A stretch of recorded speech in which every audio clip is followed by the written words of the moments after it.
Bueno, recién me sale una advertencia, ahora sí se está grabando. Bueno, lo que estamos viendo, compartiendo con nosotros, son tres propiedades mecánicas, aquí en el gráfico A, que varían con el porcentaje de trabajado en frío. Decíamos, para las dos curvas que son crecientes, la escala en que se mide está en el eje de la izquierda. Y para la otra curva, que es la decreciente, la escala está en el eje de la derecha. ¿Sí? ¿Qué son? Límite elástico, la curva de abajo es la del límite elástico, la curva creciente cóncava hacia abajo, de más abajo es la del límite elástico, la curva creciente cóncava hacia abajo, de más arriba es la resistencia a la tracción, y la otra curva de elongación a la rotura, es una medida de la ductilidad del material. Entonces tenemos tres propiedades mecánicas. El sigma del límite elástico, la resistencia a la tracción y la ductilidad. Vemos que el límite elástico y la resistencia a la tracción crecen cuando uno le mete trabajado en frío.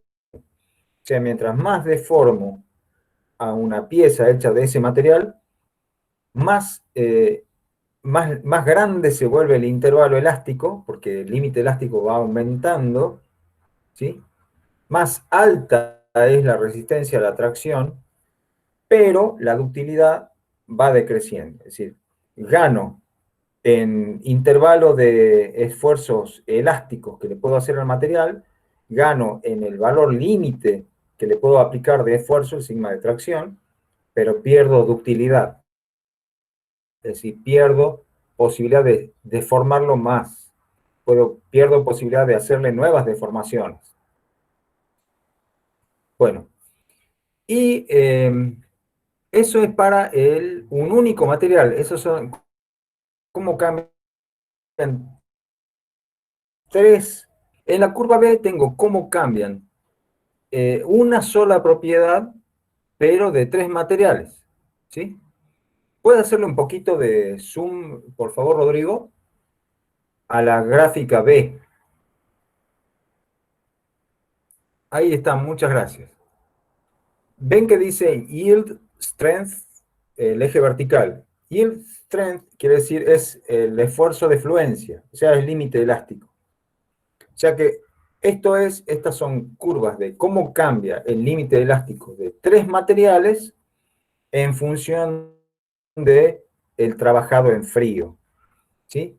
La curva de arriba es en un acero 1040, ya saben la palabra steel quiere decir acero, ¿sí? Brass es latón y copper es cobre. Bueno, entonces, estos son cómo cambia el esfuerzo de fluencia de tres materiales. Y ahí está el brass, que supongo que es el mismo que el del problema anterior. Bueno, esto ahora no, ahora parece raro, ¿no es cierto? ¿Cómo puede ser que el material se vuelva más rígido por el solo hecho de haberle metido una deformación? Bueno, esas cosas, ¿y por qué hay un esfuerzo dentro del cual el material responde elásticamente y esfuerzos por encima del cual se responde plásticamente?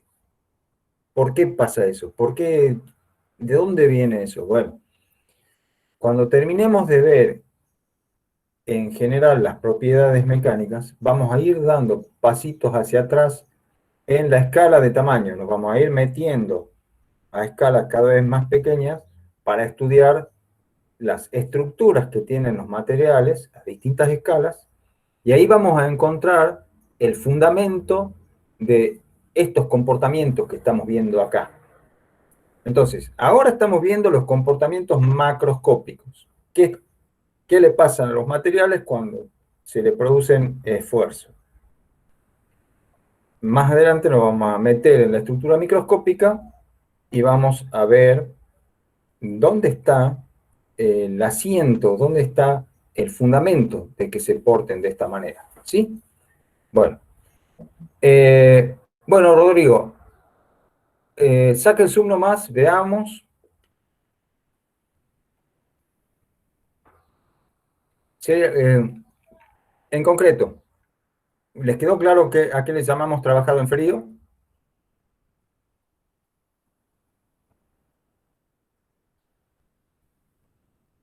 Sí, profe. ¿Alguien no entiende a qué le llamamos? Bien. ¿Alguien no entiende a qué le llamamos trabajado en frío?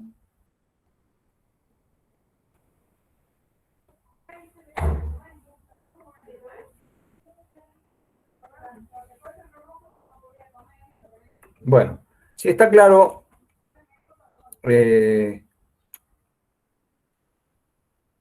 perdón, estoy peleando con el scroll.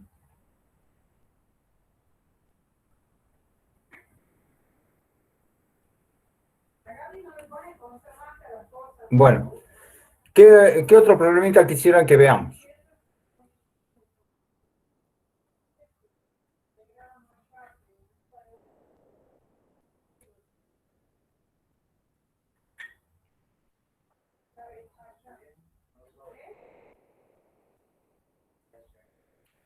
Qué desgracia.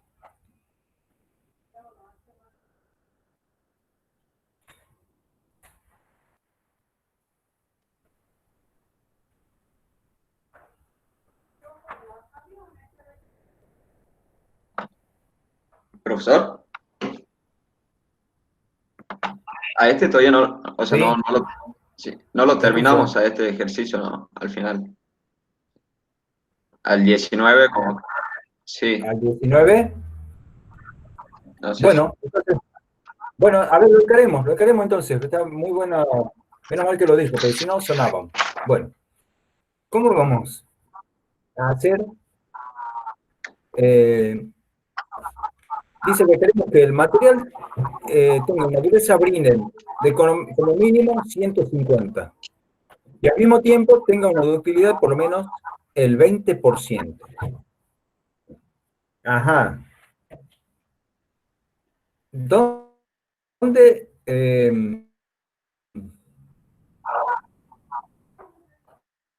En alguna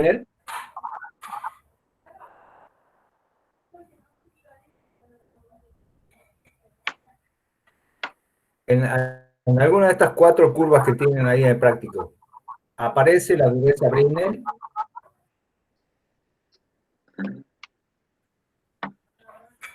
Vamos, jóvenes. No, no está la dureza. ¿Está la dureza Brinell en alguna de las propiedades estas? no. No. Para nada, ¿no? No está la dureza Brinell. Entonces, ¿cómo vamos a hacer para saber si podemos tener una dureza Brinell de tanto y una ductilidad de tanto?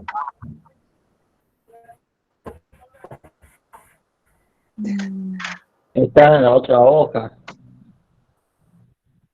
Ah, hay una relación, lo que habíamos dicho, entre las escalas de dureza, la dureza Brinell tiene la ventaja de que es proporcional al sigma de tracción. Entonces, si conozco la dureza Brinell, puedo conocer el sigma de tracción, o si conozco el sigma de tracción, puedo conocer la dureza Brinell. Entonces, para trabajar con este problema, tenemos que buscar la relación que hay entre el latón y el sigma de tracción del latón. Esto está en el gráfico de práctica anterior. Creo que está en un gráfico de práctica anterior. ¿Lo tiene a mano, Rodrigo? Al práctico anterior, Sí. si lo puedo abrir, no sé si lo tengo. ¿O algún otro? ¿Algún otro? La dureza Brinell, O la dice el profe, teoría también. La dureza Brinell. está en La el mismo dureza Brinell, práctico. o número HB. Ah, ¿está en el mismo práctico? Ah, Sí. perdone, Rodrigo. Está en el mismo práctico. Ok, en Perdón. la parte de la teoría, Está ¿no? en el mismo práctico. Vamos de nuevo, Rodrigo, con el práctico. Creo que Creo está que en la tenemos que ir hasta el segunda hoja. final. Está en los Abajo, puntos, al fin. En la segunda hoja. abajo del punto 23 creo que está. Está debajo del punto 23. Bien, Bien. bien. Son rectas. Ustedes van a ver, son rectas para estos tres materiales. Ahí va de nuevo. Ese, Muchas gracias. Ahí está. ¿Le La hago gráfica zoom? de la derecha. Hágale zoom, por favor.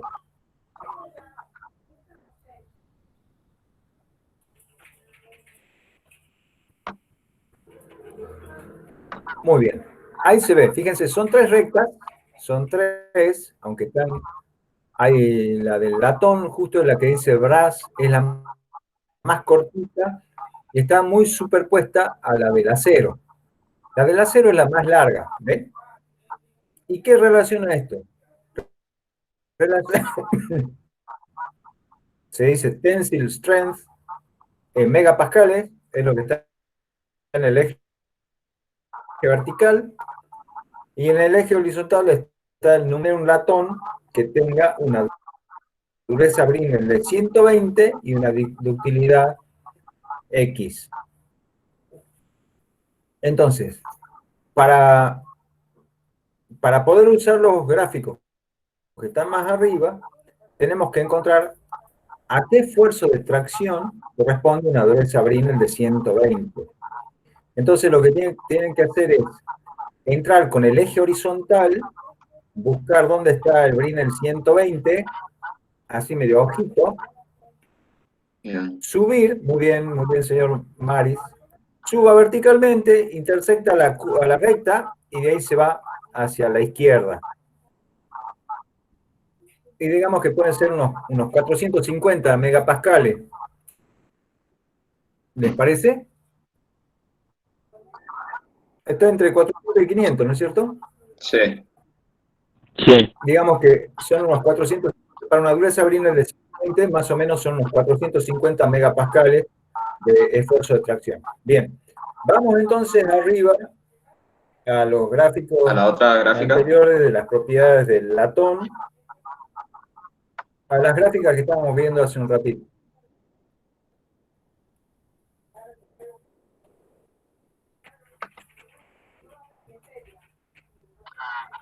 Veamos la A, la gráfica A.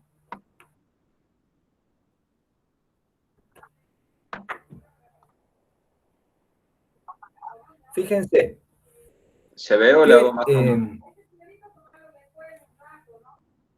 ahí se ve bien, gracias. Fíjense qué bajito que es,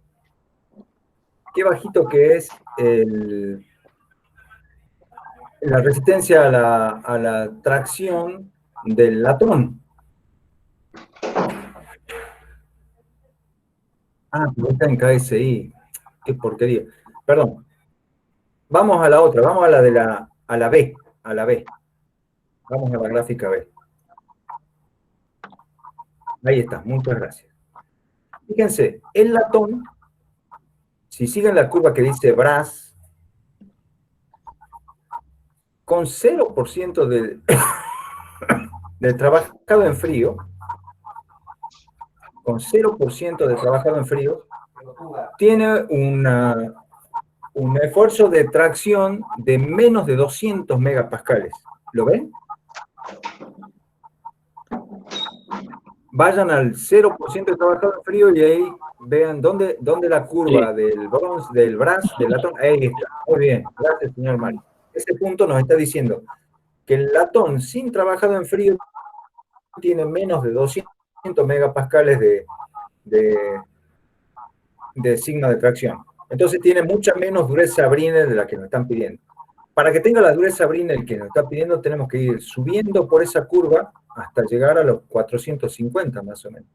Y no, me parece que no vamos a llegar. Me parece que le tenemos que meter como un 60% de trabajado en frío y todavía estamos, bueno, pongamos el 50%.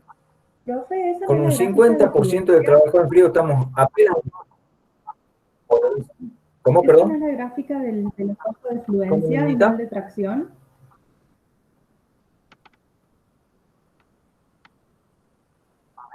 Tienes razón. Ese es el esfuerzo de fluencia.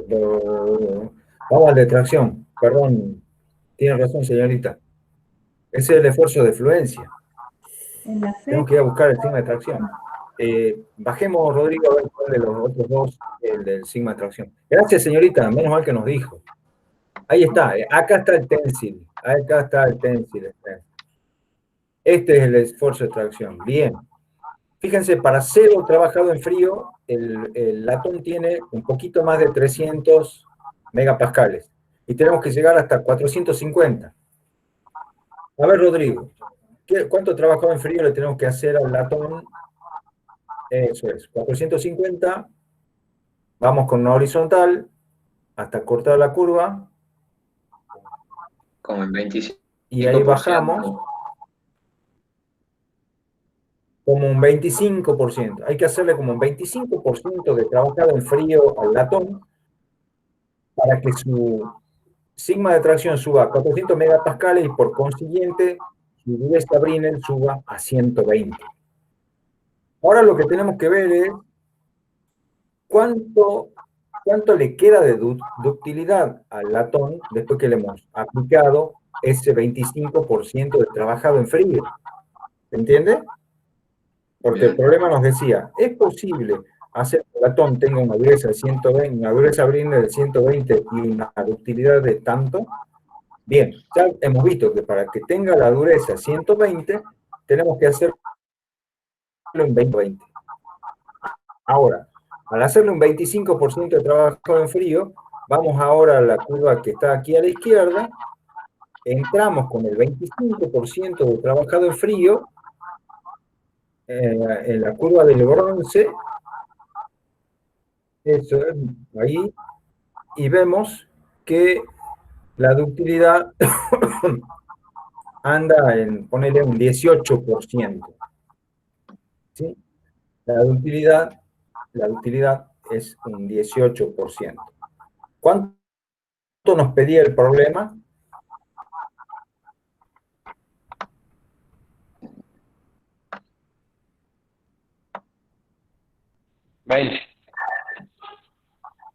Una ductilidad del 20%. Y no llegamos. No se puede tener simultáneamente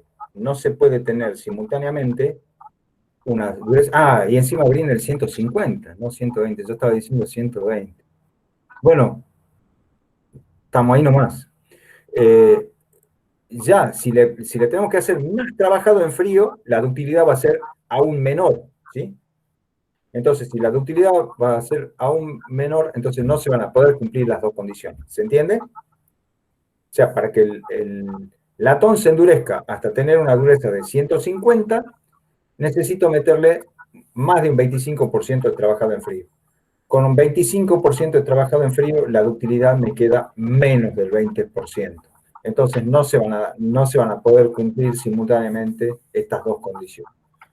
¿Comprendido? Bien. Bueno, esa es una manera en que se manejan estos gráficos, ¿sí? Que nos dicen cómo cambian las propiedades mecánicas de los materiales cuando uno le mete deformaciones plásticas a temperaturas bajas, es decir, cuando uno hace trabajados en frío. ¿Qué es lo que se necesita hacer cada vez que se usa un metal y se le da alguna forma para que sea útil? Como por ejemplo el clip, del alambrecito recto pasamos a tener la formita del clip. Ahí ese alambrecito se lo ha sometido a trabajados en frío. Entonces ahí han cambiado las propiedades mecánicas de ese metal, ¿sí? Entonces, ¿cuánto cambian? Bueno, hay que tener las curvas como esta. Estas curvas, las que acabamos de ver, están tabuladas para una gran cantidad de materiales, obviamente por el interés tecnológico que tienen, ¿sí? Entonces, hay que tener en cuenta cómo cambian las propiedades de los materiales cuando sufren deformaciones plásticas. Bueno, si no habían llegado a ver el 19, quizá tampoco han llegado a ver el problema 20. ¿Quieren que vayamos a ver el problema 20? Sí, profe. Ok, quedan poquitos minutos. No, me quedan poquitos minutos. Bueno. Dice, se debe seleccionar un material para una aplicación que requiere un límite elástico de por lo menos 310 megapascales y debe mantener una ductilidad mínima del 27% de alargamiento. Si el metal puede ser trabajado en frío, decídase sobre los candidatos siguientes: cobre, latón y acero 1040. ¿Sí? Estos son los tres materiales de los cuales tenemos las curvas que acabamos de ver. Bueno, ¿cuál de esos tres materiales puede cumplir simultáneamente la condición de tener un límite elástico de 310 megapascales y a la vez una ductilidad como mínimo del 27%? ¿Se animan a analizarlo ustedes y comentarme cómo lo están analizando? Es un razonamiento muy parecido al que acabamos de hacer.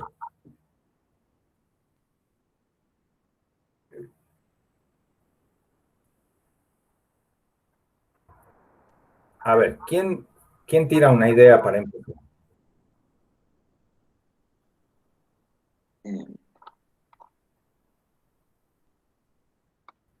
¿Qué límite elástico es el que nos está pidiendo? 310 megapascales, ¿no es cierto?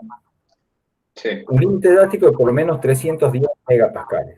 Eso parece ser nuestro punto de partida.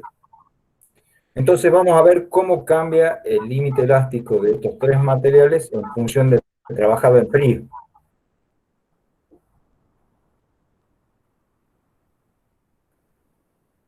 A ver, Rodrigo, llévenos por favor a la gráfica, a la B. Ahí está. Bueno, ahí tenemos tres materiales.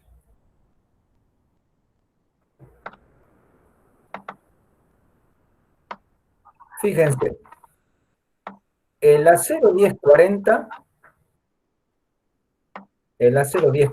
ya tiene, sin trabajado en frío, ya tiene más o menos 450 megapascales de límite elástico. Mientras que eso es, más o menos unos 450 megapascales, sin hacerle nada. Así como viene ese acero, ya tiene ese límite elástico enorme, ¿sí? Superior al que nos está pidiendo. En cambio, el latón y el cobre tienen, sin trabajado en frío, límites elásticos que están por debajo de los 200 megapascales.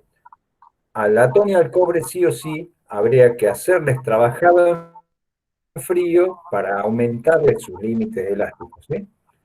Y si el valor al que queremos llevarle es 310, a ver, Rodrigo, marque más o menos por dónde andan los 310, Por ahí. por ahí.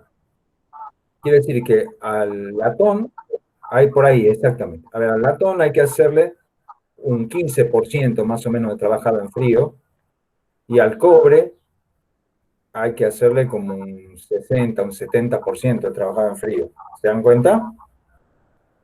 Sí.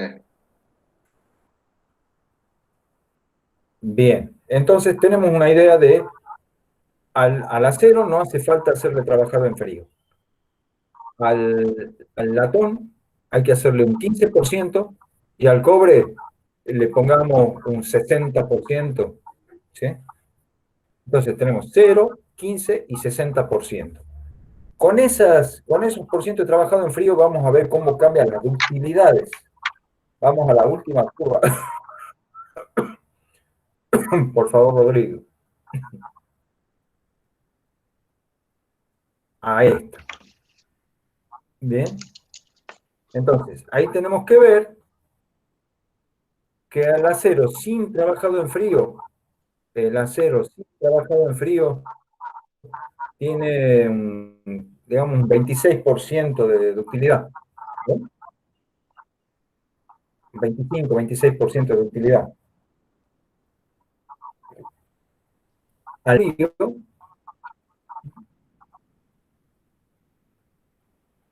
a ver, marqueme 15, ahí está. Subamos hasta la curva del latón, estaríamos con un 35% de ductilidad. Sí. Y al cobre, que hay que meterle como un 60% de trabajado en frío, estamos por debajo del 10% de ductilidad. ¿Se dan cuenta? Bien. Entonces, ahora podemos contestar la pregunta. La Voy a pregunta preguntar. era, ¿qué material de esos tres podríamos seleccionar que tenga un signo de fluencia de por lo menos 310 megapascales y una ductilidad del 27%? Y nos da que puede ser el acero con 0% de trabajado en frío o el latón con un 15% de trabajado en frío. ¿Están de acuerdo? Sí. ¿Alguien no entendió?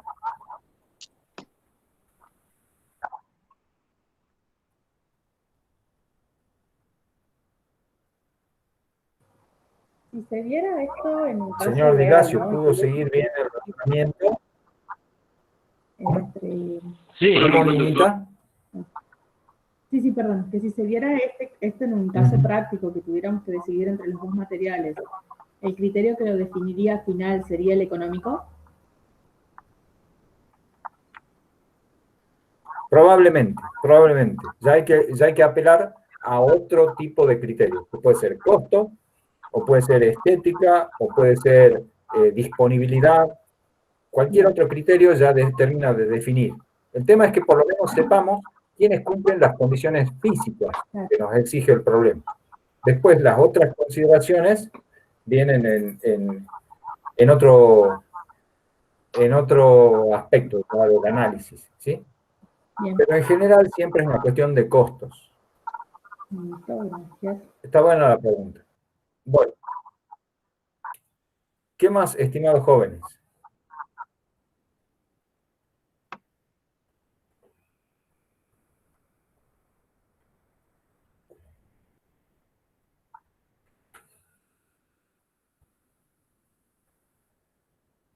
Por favor, alguno sugiera, si alguien quiere que desarrollemos algún problemita en particular, lo vamos haciendo entre todos, con la ayuda de Rodrigo.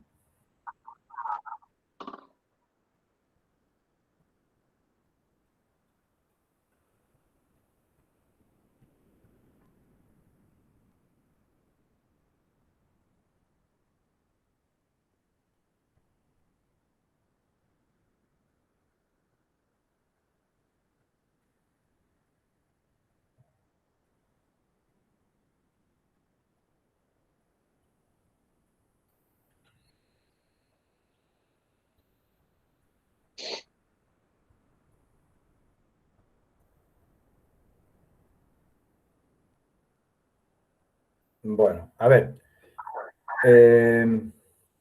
Veamos el último problema del práctico.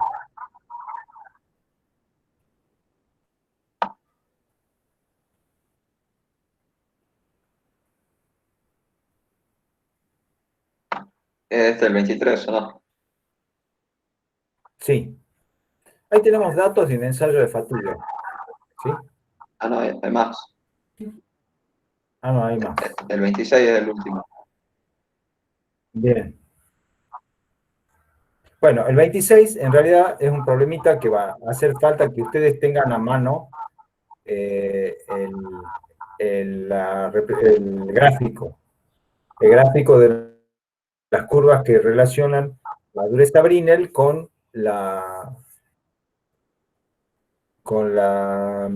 el límite de tracción, con el sigma T.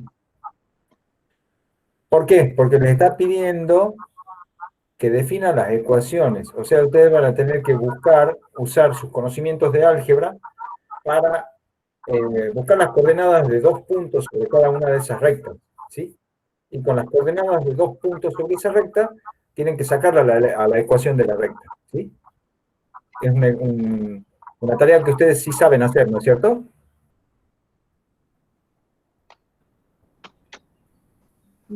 Si no, van a buscar sus apuntes de álgebra y vean cómo se determina la ecuación de una recta conociendo 2 puntos de paso. ¿Sí? Bien. Una consulta, profe. Bueno, entonces, En todas las Es gráficas, medio aburrido. ¿Cómo? si en todas las gráficas los ejes horizontales están en escala logarítmica,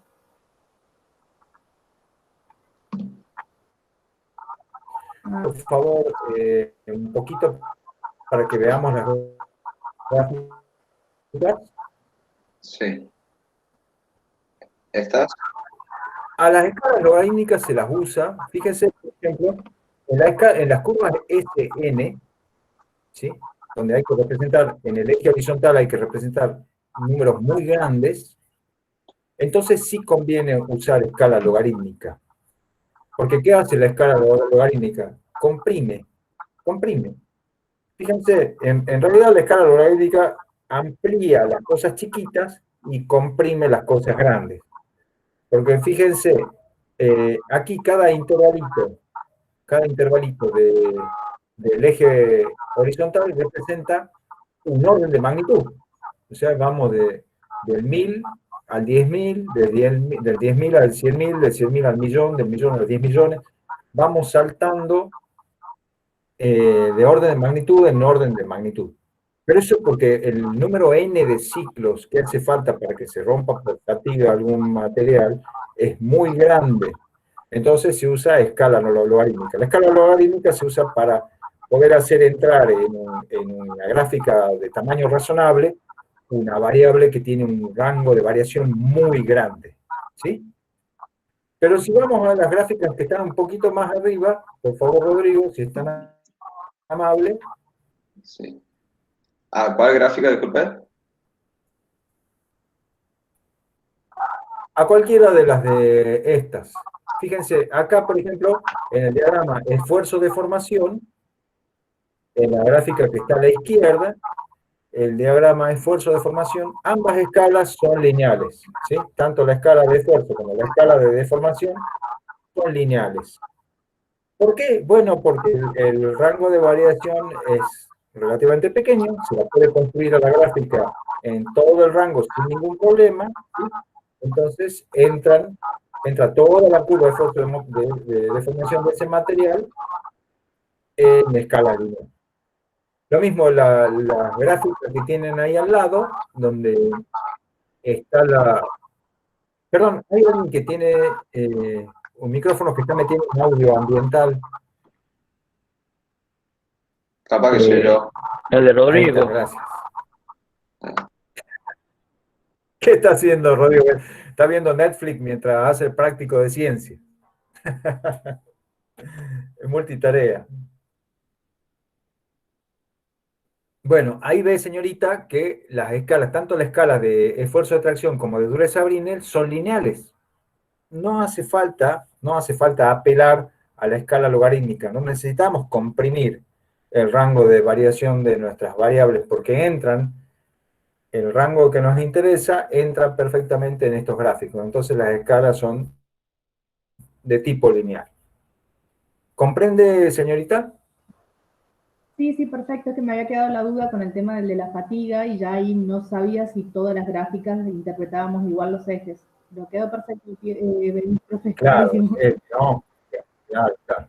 Ahí uno apela. Sí, hay funciones que de por sí, por ahí conviene representarlas en escalas logarítmicas, que son las funciones de tipo exponencial. A veces las variaciones son tan grandes, con una variación pequeña del argumento de una función exponencial se tiene un valor enorme de variación de la función. Entonces, por ahí en las funciones exponenciales sí conviene representarlo en escalas logarítmicas. Pero cuando las magnitudes tienen rangos de variación suficientemente pequeños como para que uno pueda meterlos dentro de una gráfica lineal, listo, se lo representa con la gráfica lineal.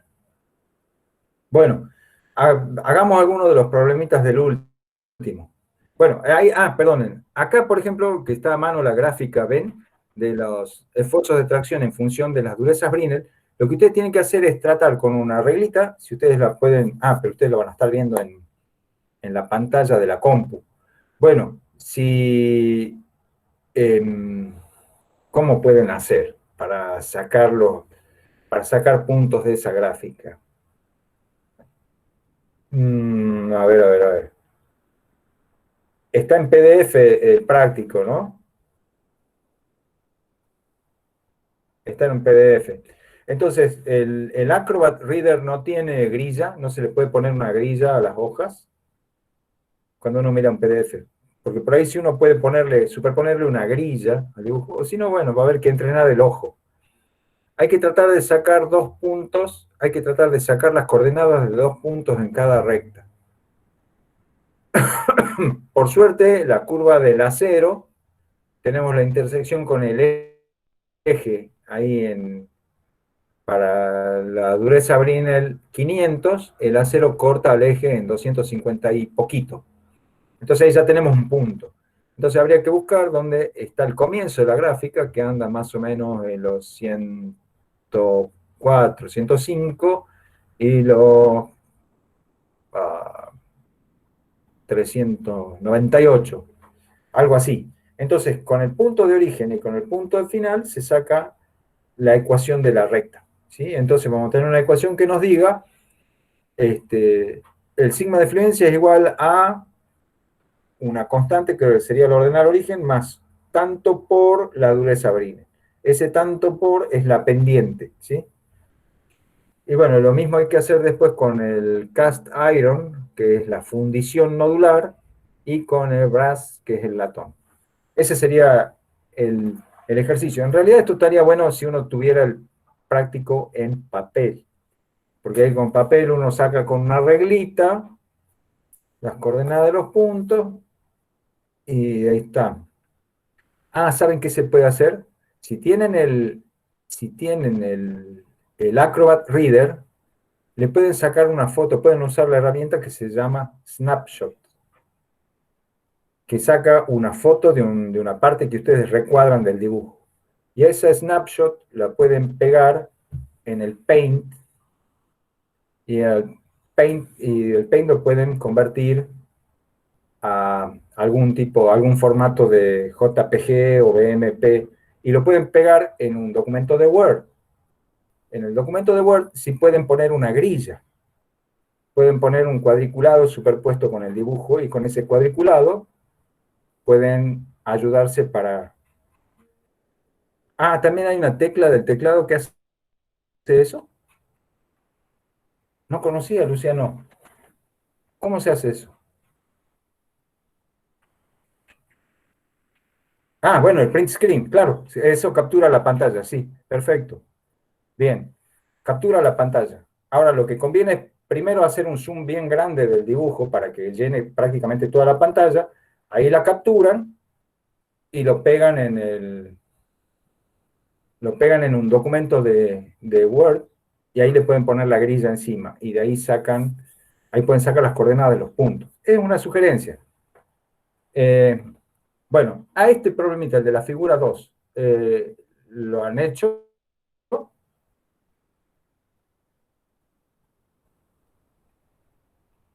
¿Han visto?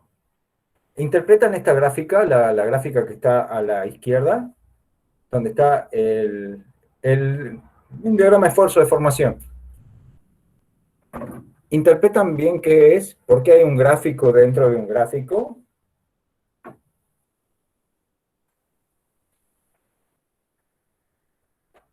¿Alguien me puede describir qué es ese gráfico? Puede ser como un zoom, profe, de la zona elástica. Correcto, correcto. El recuadro más grande es el diagrama de esfuerzo de formación completo. Ahora, lo que está detallado ahí adentro, lo que se llama un inserto, es justamente lo que nos dijo acá el joven. Es una ampliación a una escala mucho más grande de la zona lineal. Y donde, fíjense, hay 2 escalas verticales. Eso es también otra cosa rara. Hay 2 escalas verticales. Una dice por 10 a la 3 PSI. ¿Qué es la unidad PSI? Eso. ¿Qué es PSI? Esa escala dice PSI. División.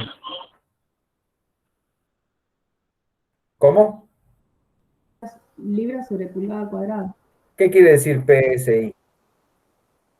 Son libras sobre pulgada cuadrada. Esa es una unidad británica de esfuerzo. La unidad de fuerza británica es la libra y la superficie ahí la miden en pulgada cuadrada. Cuando nosotros vamos a la estación de servicio a calibrar las gomas del auto y le ponemos 30 libras a las gomas, estamos poniendo 30 libras por pulgada cuadrada. Esa es una medida de la presión que le estamos poniendo a las gomas, ¿sí? Bueno, esto está en la misma escala, pero acá está representando esfuerzo, libras sobre pulgada cuadrada. Esa escala no nos sirve la otra, la que está a la izquierda, que está en megapascales. ¿Ven? Es una manera de que en una misma gráfica uno pueda sacar los datos en dos sistemas de unidades. ¿Se dan cuenta?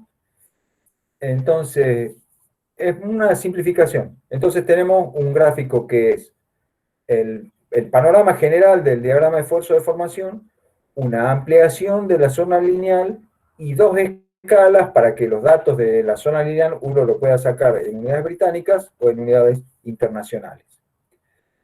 ¿Qué es la línea de trazo que está marcada ahí en la zona del zoom? ¿Qué es esa línea de trazo que está marcada en la zona del zoom? ¿Puede ser la deformación que queda, profe, después de que se Exacto. deje de aplicar la fuerza? Sí y no. Sí puede ser, pero es la construcción que se debe hacer para determinar el límite elástico del material. ¿Qué problema tendríamos para determinar? Fíjense, miremos el diagrama grande, no el zoom chiquitito. Miremos el diagrama grande. Fíjense el diagrama grande, ¿no? Miren, concéntrense nada más que en la curva completa del diagrama de esfuerzo de formación. ¿Qué dificultad tenemos ahí para decir dónde se termina la elasticidad y comienza el comportamiento plástico? ¿Qué problema hay con esa curva?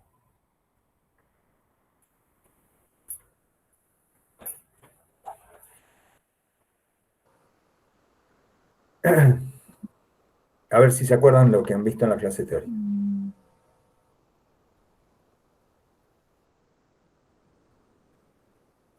Bueno, les cuento. Lo que pasa con ese material, claro, bueno, eso es lo que está diciendo Luciano, dice que el material no vuelve a su forma original. Bueno, eso es la definición de deformación plástica. Pero a lo que yo iba es, si yo hago el ensayo de tracción de una probeta y me sale esa curva de esfuerzo de formación, ese es el único dato que tengo, esa curva, y me dicen, determine el límite elástico de ese material. ¿Cómo hago yo para determinar el límite elástico del material? Acabo de hacer el ensayo en el laboratorio y la computadora me tiró esa curva. ¿Cómo determino yo, cómo le contesto a la persona que me pidió que haga el ensayo cuánto vale el límite elástico de este material? Nosotros trazábamos una paralela a la porción de la curva donde se cumplía la ley de Hooke, pero la desplazábamos para una deformación del 2% o del 0,2, ¿cómo era? No me acuerdo bien. Eso es. Hay que aplicarlo. Lo que pasa con este material es que es un material poco dúctil. No presenta escalón de fluencia. Hay materiales donde si yo le hago el esfuerzo de formación, a medida que voy aplicando esfuerzo, a medida que voy estirando, el esfuerzo aumenta, de golpe hace una meseta, ¿sí? ¿Se acuerdan? Aumenta, después hace una meseta y después vuelve a hacer curva. Esos materiales son materiales muy dúctiles y tienen lo que se llama el escalón de fluencia. Bueno, ese escalón de fluencia es una indicación muy clara que me está dando el material de que está pasando de elástica a plástica. Entonces, para los materiales muy dúctiles, en donde aparece el escalón de fluencia, cuando yo hago el diagrama de esfuerzo de formación, está bien clarito dónde está el límite elástico. Es el valor medio del escalón de fluencia. Ese valor medio del escalón de fluencia me dice, ese es el límite elástico del material. Listo, no hay ningún problema. Pero ¿qué pasa con este tipo de curvas? Si ustedes se fijan, es una curva en donde se pasa de la sola lineal a la sola curva de una manera muy suave, muy continua. No hay ningún salto, no hay ningún quiebre, no hay ninguna cosa, no hay ningún punto característico que yo pueda señalar con el dedo y decir, ajá, aquí se está acabando la elasticidad y empieza la plasticidad. ¿Ven que no hay ningún signo evidente que me diga, aquí está cambiando la cosa? Es una curva muy suave y muy continua. Entonces la transición entre elástico y plástico no tiene ningún rasgo evidente. Entonces para eso se aplica el criterio del 0,2%. Lo que está hecho ahí en el zoom, en esa parte ampliada, es justamente agrandar una porción de la curva esfuerzo-deformación tal que yo pueda trazar una recta paralela, que es esa línea de trazo que está por señalar Rodrigo. Esa recta pasa, corta al eje horizontal en el 0,002, o sea, en el 0,2%. Tiene una pendiente igual al módulo de Young del material, es decir, es paralela a la porción lineal de la curva de esfuerzo de deformación. Y donde esa recta, corta a la curva de esfuerzo de deformación, ahí me está dando esa intersección de la recta con ese punto. Si yo la proyecto sobre el eje de los esfuerzos, ahí me dice, ese es el límite elástico de ese material. ¿Ven? Anda en el orden de los, ¿cuánto? Sea 250 megapascales. Sí, ¿no? Está en el orden de los 250 megapascales. O sea que cuando uno hace diagramas de esfuerzo de formación de materiales que presentan este tipo de curva, para encontrar el límite elástico hay que hacer esta construcción del 0,2%. Tengo que hacer un zoom de la parte inicial de la curva que me permita encontrar dónde la curva paralela a la zona lineal, donde la recta paralela a la zona lineal intersecta la curva, y en ese punto de intersección proyecto horizontalmente y ahí me da el valor de esfuerzo, que es el esfuerzo de ingeniería o el esfuerzo nominal, ¿sí?, de tracción de ese material. ¿Comprenden, jóvenes?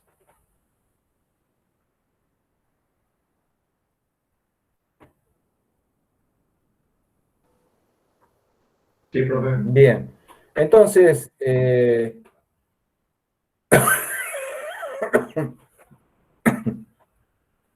bueno, me alegro que hayan entendido. Si después de la clase, cuando ustedes repasan, hay algo que no les cierra o que les parece que estuvo mal lo que se dijo en la clase, pueden mandar una consulta al foro o pueden mandar mail a mí o a cualquiera de los otros docentes y decir, el profe Brizuela a la clase dijo esto, ¿está bien, es así o no es así, o cómo es, o esta parte no entendí, o ¿está? Entonces, lo que yo quisiera es que todos tengan todos los prácticos hechos para que la probabilidad de promoción tienda a 1. ¿Está? Y no se queden con dudas, por favor, no se queden con dudas. Yo estoy metiendo mucho la pata hoy, se me cortó la comunicación, no mostré lo que quería mostrar. Entonces puede ser que ustedes se hayan quedado con muchas dudas. Entonces no se queden con esas dudas. Pregúntenle a los ayudantes, o pregúntenle a los otros profes, o vuelvan a preguntarme a mí, que yo seguro les voy a contestar bien la próxima vez. Pero no se queden con dudas. Es lo único que les pido. No avancen, no vayan dejando prácticos sin entender, sin interpretar. Después se les amontona mucho para el momento de las evaluaciones, se estresan mucho, no tienen buen rendimiento. No. Entonces, por favor, no dejen de consultar, ¿sí? Bueno, profe, Meta, gracias. sin ningún temor, chicos, hagan todas las preguntas que les parezca necesario, ¿no? Bueno, quisiera tomar... Ahí está. Bueno, si no hay... si alguien tiene alguna duda, por favor me consulta. Los que quieran, yo ya los libero. Faltan muy poquito ya para la hora. Los que quieran ya retirarse lo pueden hacer. Si alguien quiere hacer alguna pregunta. Rodrigo, te agradezco mucho por haber compartido el práctico. Nos diste una ayuda muy grande. Al programa. Y me parece que el próximo práctico voy a probar el Zoom. A ver si me va mejor. ¿Dónde está mi amigo, el señor Asfaura Koch? Profe, acá andamos. Atento. Hola, ¿cómo está Tomás? ¿Todo bien, usted? ¿Cómo la vas llevando? Bien, bien. Está Ahí anda. Con la bicicleta colgada de la pared nomás, pero bueno, bien, estamos bien. ya vendrán tiempos mejores. Bien. ¿Dónde está mi amigo Víctor?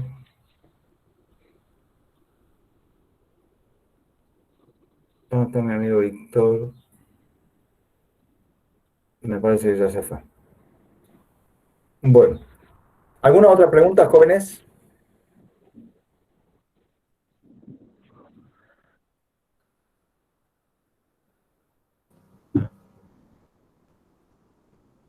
Profe, Sí. Sí, lo escucho. ¿van a subir el solucionario de este trabajo práctico? Sí, señor. Perfecto. Está bueno eso porque vamos controlando el procedimiento y todo. Sí, está bueno porque queremos que les queden claras las ideas. Es decir, si pasan cosas como hoy, que la clase no salió muy buena, por lo menos ahí cuando les mando las soluciones ya bien hechas, todo bien clarito, no hay tanta confusión, está todo un poco más claro. La idea de estas clases es que tengamos la interacción, ¿sí? O sea, yo creo que a pesar de que no ha salido del todo bien, ha habido un momento en que sí se ha podido ir entendiendo cuando hemos manejado las curvas. Ahí más o menos salió. Pero con el solucionario no quedan dudas. Lo que no quiero es que no hagan nada hasta que les llegue el solucionario. Eso no está bueno, porque la respuesta a una pregunta sin entender muy bien lo que hay detrás. La idea es que nosotros tratemos de estimularlos a ustedes para que hagan el esfuerzo de hacer ustedes los prácticos. El camino van aprendiendo y después comparar con el solucionario y sacarse las dudas. Y no quedarse sentaditos hasta que las soluciones les llueven del cielo. ¿Está? Así no se aprende. Claro. Listo. Bien. Profe, ¿Han visto el video? ¿Han visto el video que compartió Luciano? De ese Mercedes-Benz impresionante. Está bueno. No lo han visto. No importa. Está muy bueno, está muy bueno. Véanlo, se los recomiendo. Tiene una parte muy interesante que tiene que ver con ciencia de los materiales. Y después tiene una parte que es deslumbrante, la animación que tiene ese video. Y además nos introduce un poco en los criterios de diseño para sacar un auto deportivo de la hostia. ¿Sí? Tomás, ¿me ibas a decir algo? no, si tenían la fecha ya definida de cuándo se viene el parcial. Ah, no, todavía no. Todavía no está definido. Pero yo me imagino que ya la semana que viene vamos a tener más clarito cómo vamos avanzando en la materia. Y ahí le vamos a decir. En cuanto esté definida la fecha, jóvenes, la vamos a poner ya en el aula virtual, ¿no? Hagan una costumbre, consultar el aula virtual con regularidad, porque ahí todas las novedades se van presentando ahí, ¿no es cierto? Y ahí también yo voy a ir colgando los videos de las clases, voy a ir colgando las cosas que me parecen interesantes para compartir. Así que hagan un hábito el de la consulta periódica al aula virtual. De esa manera están siempre en la onda de lo que está pasando con la materia.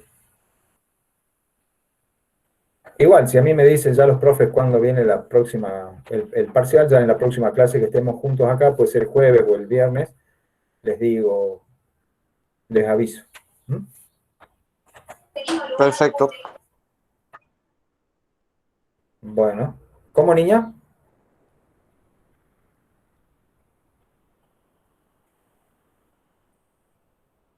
¿Señorita?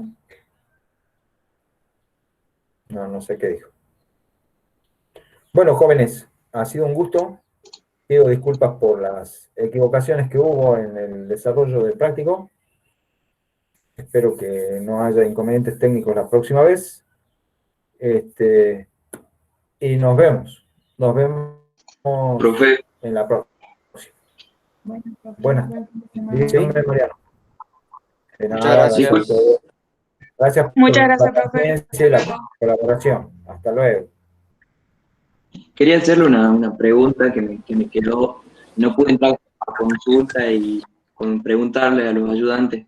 Y quería saber si le podía hacer a usted. Sí, No tiene problema. sí, señor López, pregunte nomás. En el ejercicio Chao, Sofía. Hasta luego. En el 10 ejercicio. del TP anterior, o sea, cuando salió el solucionario vi que no me coincidía con el resultado. Entonces, ¿Qué problema? Ahí surgió la claro, duda. ahí me surgió la duda y bueno, no pude preguntar en la consulta. ¿Quiere que comparta, Bueno, a ver, espera un ratito que lo vea el problema. quiere que comparta pantalla para, quiere que ¿Cómo? comparta pantalla para que... Con todo gusto. Sí, por favor.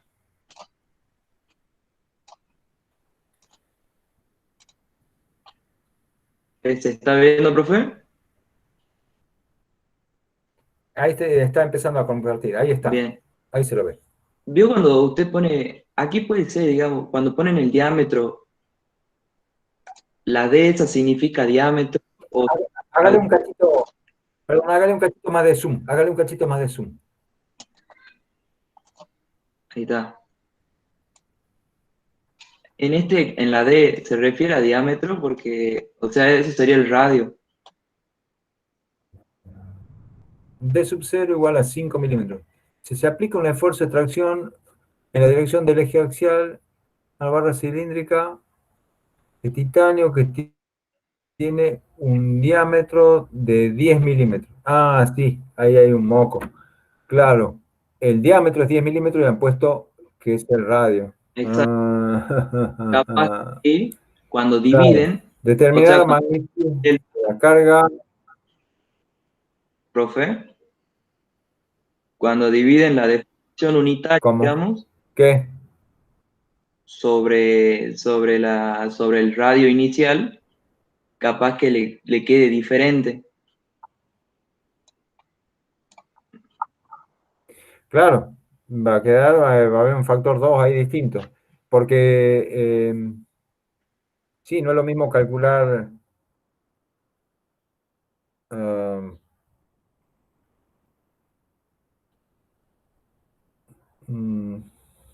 Claro, no, en realidad el número puede dar igual. Porque lo importante es. A ver, no, es que si se han confundido diámetro con radio va a salir todo mal. Sí, Claro, va a salir todo mal. Hay que corregir eso. a mí me salió otra cosa, digamos, capaz que por eso entonces. Claro, seguro, Porque, seguro que es por eso. Porque está o sea, la cambiado notación si dice de diámetro, obviamente, ¿no? Y A me mí da la también, impresión que sí. Por eso está equivocado. Bueno, eso. Sí, sí. Bueno, muchas gracias por profe. hacerlo, ¿no? Lo que vamos Muchas a gracias, corregir profe. eso. Hasta luego. De nada, jóvenes. Vamos a corregir eso en el solucionario y lo vamos a subir corregido. Chao, profesor, nos vemos. Bueno, que les vaya muy bien. Chao, Luego, profe, gracias. Adiós. Cuídense mucho.